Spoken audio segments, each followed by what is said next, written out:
Kualitas dari masing-masing fungsionaris organisasi dapat pula terlihat dari tindakan nyata dalam kehidupan sehari-hari. Oleh karena itu, lewat video ini kita akan sharing untuk mengenal beberapa kualitas dari fungsionaris organisasi. Tetapi sebelumnya itu, perkenankan saya menyapa sobat dan teman-teman komunitas tutorial organisasi. Dan bagi sobat dan teman-teman yang baru melihat dan baru berkunjung ke channel ini, bahwa lewat channel ini ada sekitaran 300-an video yang telah membahas seputaran organisasi, seperti dasar-dasar berorganisasi, materi dan teknik berorganisasi, peran dan fungsi kepengurusan organisasi, kepanitiaan, dan juga akan berbagi pengalaman organisasi, sehingga bagi sobat dan teman-teman yang berkerinduan untuk belajar dan berbagi pengalaman seputaran organisasi, silakan bergabung dengan saya melalui channel tutorial organisasi.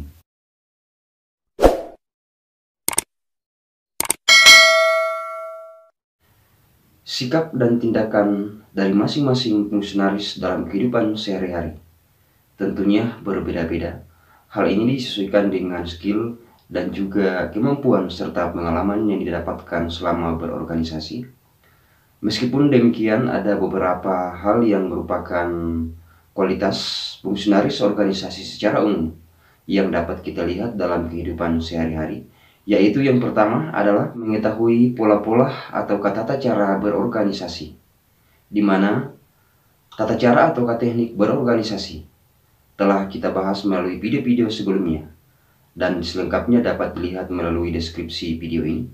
Yang kedua adalah fungsionaris organisasi tentunya selalu berkontribusi pada setiap kegiatan yang dilaksanakan oleh setiap organisasi, seperti dapat menjadi steering komite atau panitia pengarah pada saat pelaksanaan kegiatan-kegiatan pada setiap organisasi. Yang ketiga adalah fungsionaris organisasi tentunya dapat memberikan solusi kepada pengurus organisasi tentang bagaimana menjalankan amanah organisasi sebagaimana yang diamanahkan melalui anggaran dasar dan anggaran rumah tangga pada setiap organisasi.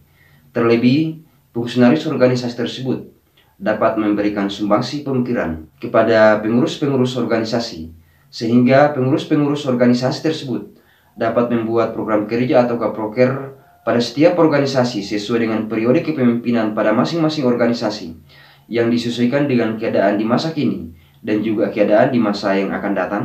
Yang keempat adalah fungsionaris organisasi tentunya mempunyai pola pikir atau kemampuan untuk dapat menganalisa, mengamati, serta mencermati, serta dapat memberikan solusi ketika ada permasalahan-permasalahan yang dihadapi, baik itu permasalahan-permasalahan yang sedang terjadi pada setiap organisasi, ataukah permasalahan-permasalahan yang terjadi dalam kehidupan bermasyarakat secara umum. Yang kelima adalah fungsionaris organisasi tentunya memiliki pikiran kritis dan juga selalu berinovasi untuk membuat terobosan-terobosan baru, terutama ketika bergabung dalam kehidupan bermasyarakat secara umum.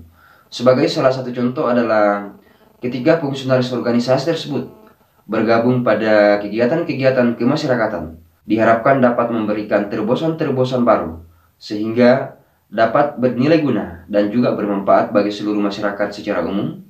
Kemudian yang keenam adalah fungsionaris organisasi tentunya selalu siap ketika dipercayakan untuk mengemban amanah dalam kegiatan-kegiatan kemasyarakatan sesuai dengan skill dan pengalaman yang dimiliki selama berorganisasi. Sebagai salah satu contoh adalah fungsionaris organisasi tersebut tentunya selalu siap ketika dipercayakan sebagai panitia pelaksana dalam kegiatan-kegiatan kemasyarakatan. Yang ketujuh adalah fungsionaris organisasi sangat mudah menyesuaikan diri terhadap suatu pekerjaan, baik itu pekerjaan yang melibatkan langsung diri dari fungsionaris organisasi dan juga pekerjaan-pekerjaan yang lain. Dan yang terakhir, yang kedelapan adalah fungsionaris organisasi tentunya diharapkan dapat mampu mengarahkan pertemuan-pertemuan kemasyarakatan. Sebagai salah satu contoh adalah fungsionaris organisasi tentunya dapat mengarahkan atau memandu jalannya rapat ketika diperlukan. Hal tersebut tentunya disesuaikan dengan skill dan juga kemampuan yang dimiliki dari masing-masing fungsionaris organisasi, sehingga dapat kita melihat bahwa kualitas dari masing-masing fungsionaris organisasi tentunya berbeda-beda. Hal tersebut disesuaikan dengan skill dan juga pengalaman yang dimiliki dari masing-masing fungsionaris selama berorganisasi. Oke, semoga bermanfaat dan jangan lupa untuk mengklik dan menonton salah satu video yang akan ditampilkan di akhir video ini. Salam kompak penuh persahabatan dan terima kasih sudah menonton.